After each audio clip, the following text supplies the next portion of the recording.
So welcome to lecture number 24 of the course Statistical Thermodynamics. So in the last class, we covered the spectrum of hydrogen and what were the different quantum numbers associated with it. So this time we are first going to start with an example problem, and then take it further. So the question is, find out the radial probability distributions, probability density functions for atomic hydrogen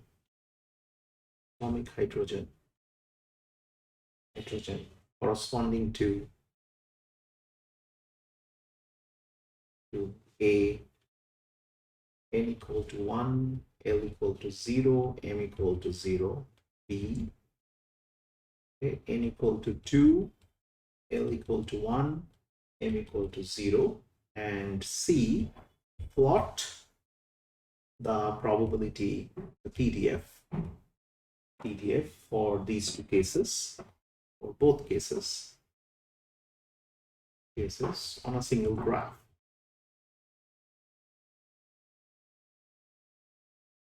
So that is the problem. So the first one, if you want to answer question A, so the three-dimensional probability in differential probability. Okay? So 3D differential probability, okay? In spherical coordinates.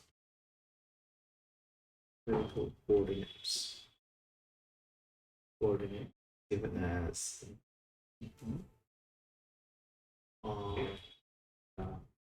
I is given as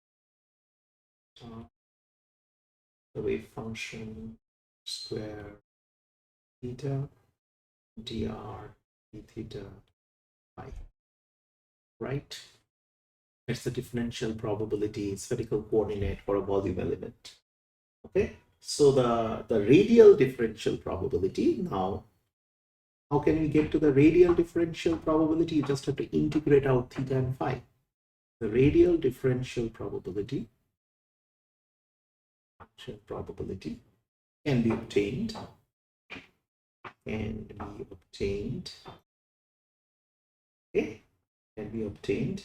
by integrating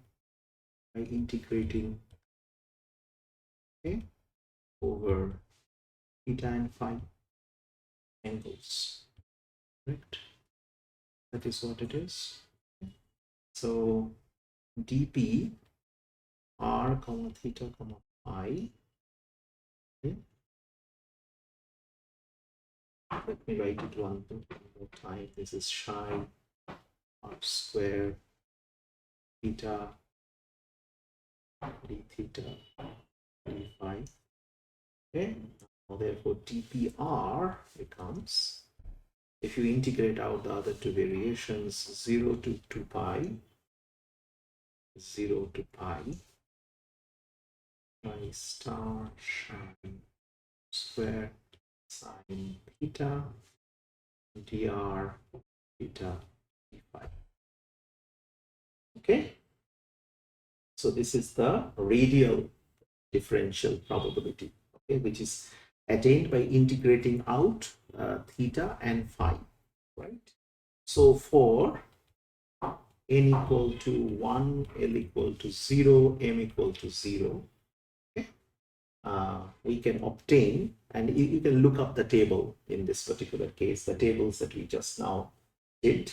So that is 1, 0, 0 is given as 1 over pi 1 by a naught 3 by 2 exponential r by a naught. Okay. So dpr, now you substitute this. Okay, it's 1 over I a naught cube, then 0 to 2 pi integration, 0 to pi integration, okay, square exponential minus 2r by a naught dr theta Okay, therefore PR is equal to 4r square a naught cube exponential minus 2r by a naught PR. Okay, so now define sigma equal to r by a naught. Okay, what we can do is that we can write now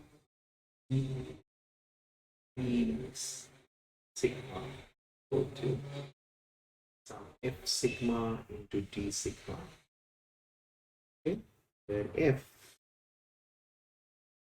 sigma sigma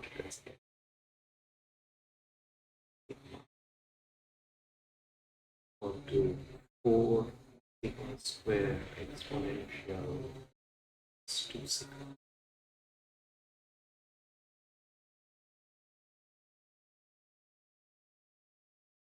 Okay, minus 2 sigma.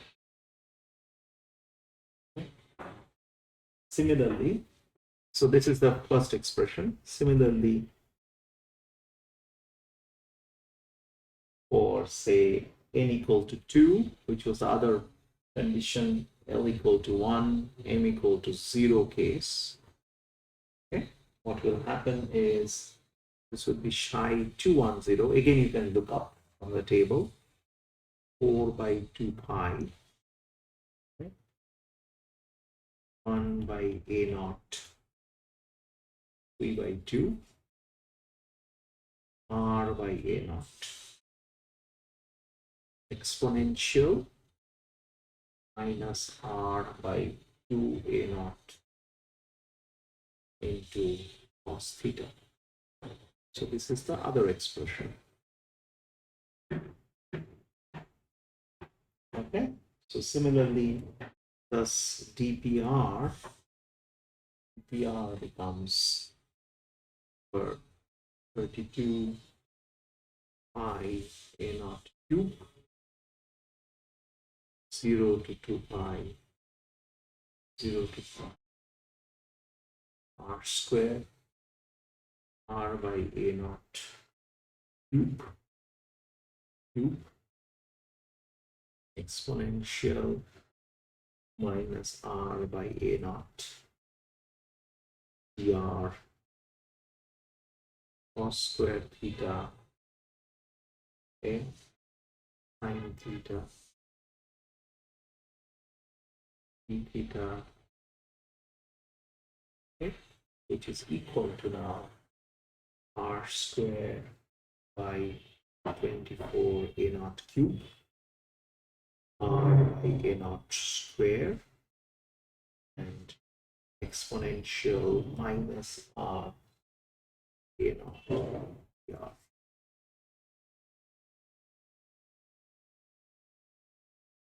All right. Again, if we define sigma equal to r, this becomes f sigma.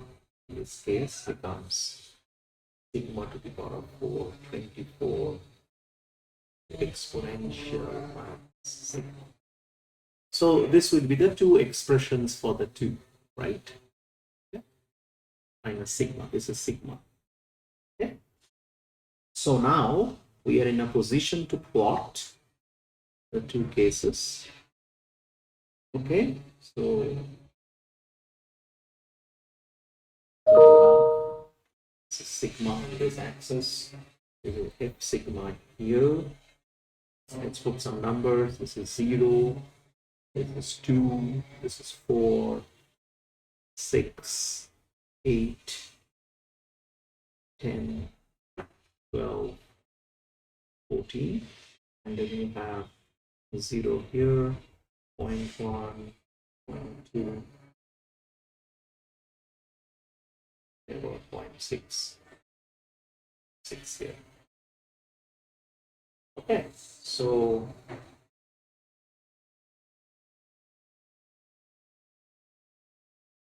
it's about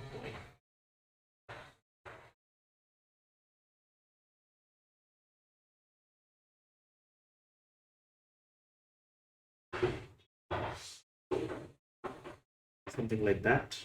So this is psi 100, and another one is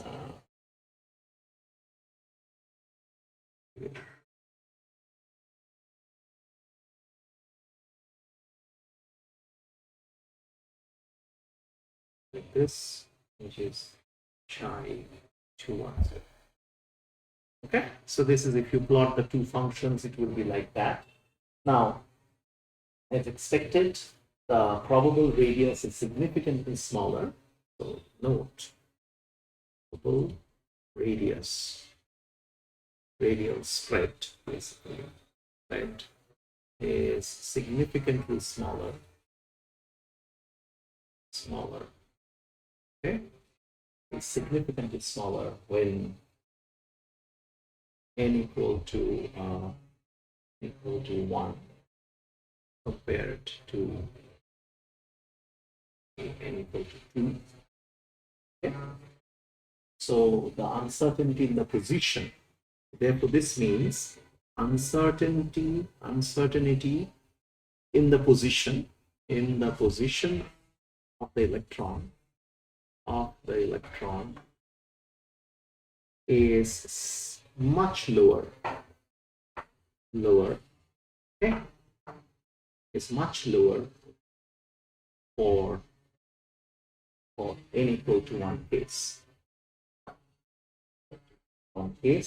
And it is much more for n equal to 2 case. Okay, so it is much more for n equal to 2 case. As you can see, there is a much wider spread to this, right? Okay. So this obviously carries more uncertainty compared to this. Is less uncertainty. Okay, so these are the two cases that we have pointed out over here. Okay, so so these are the two radial distributions which signifies the position of the electron, right? So the radial position of the electron is actually given by that. Okay, so this should put at rest that what we mean by this spread.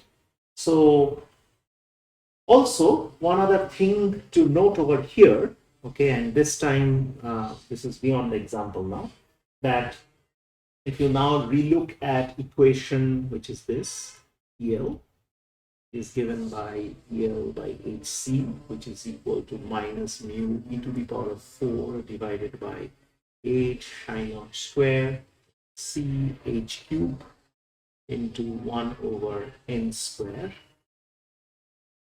Okay, so what you decipher from here is as follows: that this equation demonstrates that the allowed energy levels, okay, for atomic hydrogen,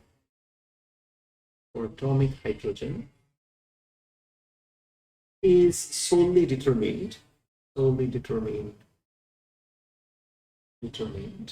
okay, solely determined by the principal quantum number. The principal quantum number, right? Principal quantum number. Okay. Principal quantum number n. All right, n. So now on the other hand, if you look at equation, and I will just write the equation.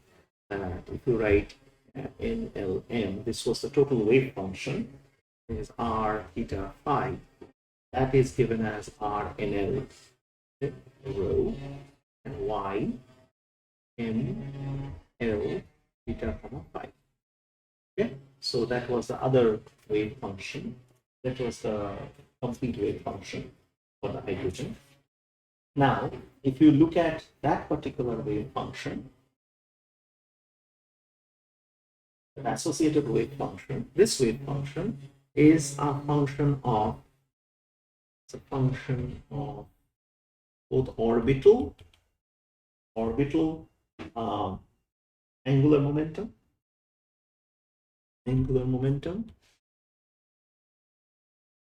and magnetic quantum numbers in addition to n, which is basically the principal quantum.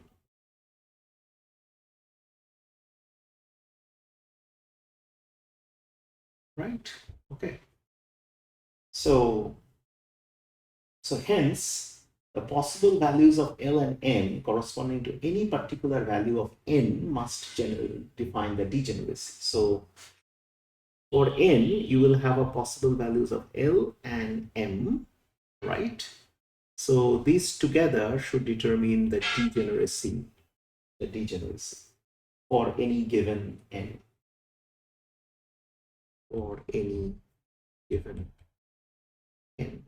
right?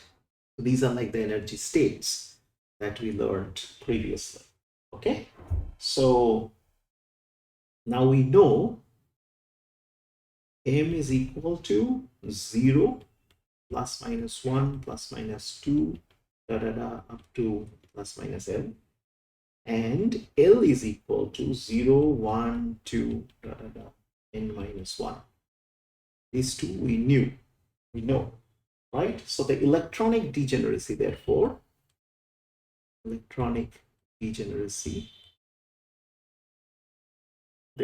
given by Gn, say, which is summation L equal to 0 into n minus 1. Then this is 2L plus 1, okay, which is equal to n square. Okay, so that is the electronic degeneracy that we are proposing.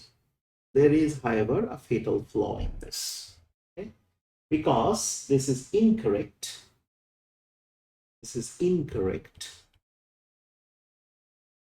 Okay,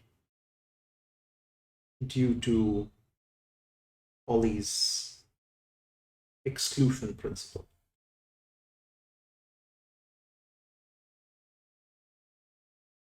Okay, exclusion principle. Because the electron executes not only orbital motion, okay, but it also spins about its own axis, right? So apart from moving around the orbit, right, it also spins around its own axis, right? So the electrons, okay, not only executes orbital motion, but also spins, okay, spins about its own axis.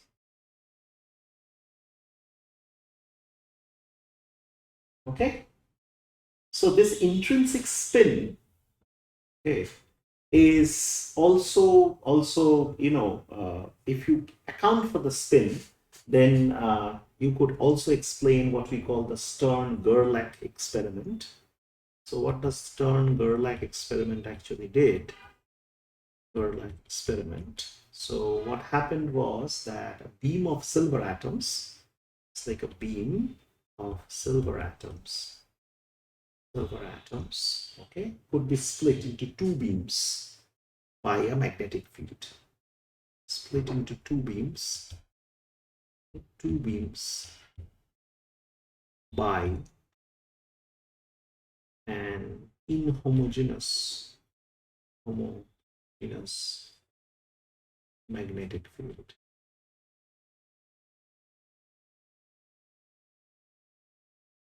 Okay, so Dirac also did, and this is beyond the scope. So Dirac demonstrated that if we account for relativistic effects, okay, so from relativistic quantum mechanics, okay, spin naturally evolves, okay, or comes out. So here we are not going to do that exactly. So we are going to take some analogy and we are going to see what the spin actually does. Therefore, okay, in analogy with our previous arguments, in analogy with previous quantum description of orbital,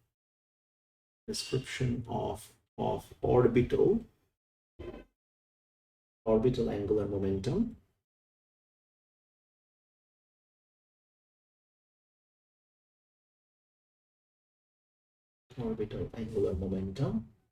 okay. New quantum number can be defined. New quantum number can be defined, okay, for both spin angular momentum, because of its rotation about its own axis, angular momentum, and so it can be twisted also, right? And its z component, which we did in the case of here orbital angular momentum. Okay, so the spin angular momentum becomes, we are taking an analogy, spin angular momentum becomes s square is equal to small s plus 1. So it is written in analogy with the previous arguments where s nothing but the spin quantum number.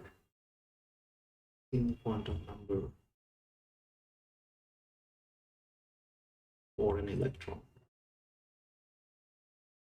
Okay. So the z component of the orbital angular, so the z component of orbital angular momentum was of angular orbital momentum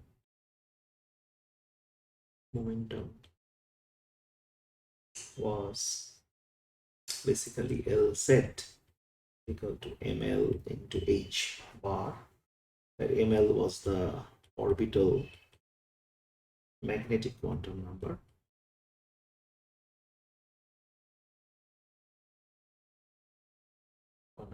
By analogy, samely, using similar analogy, okay,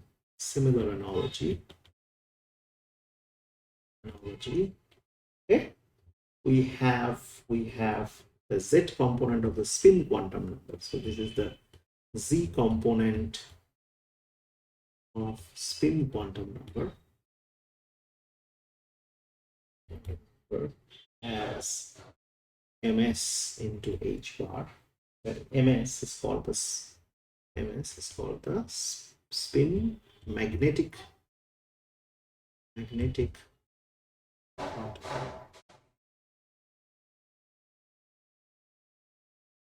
okay. Now for an electron, the spin quantum number is restricted to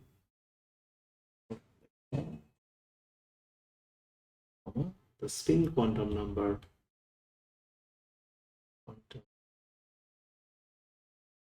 is restricted to s equal to half. Okay. And since s has to be greater than equal to the mod of ms, okay, and so that ms is equal to plus minus half. Okay, so it is like an up or down orientation. Up or down orientation.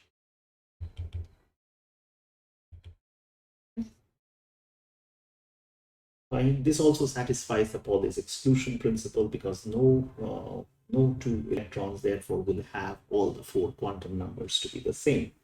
So now that we have, so this ms therefore is plus minus half. This comes from relativistic quantum mechanics, courtesy Dirac. Okay, so what we got here is that this is not the right, degeneracy value because of Pauli's exclusion principle and because of the fact that the electrons not only execute orbital motion but also spin towards its own axis. So this was also in accordance to the Stern-Gerlach experiment, and Dirac demonstrated it that relativistic quantum mechanics can be used to naturally evolve this. Therefore, in analogy with the previous quantum description of orbital angular momentum, new quantum number has to be defined, which is basically, the spin angular momentum, and from there out pops the spin magnetic quantum number with a value of plus half. So this is an up configuration or a down orientation depending on the Dirac.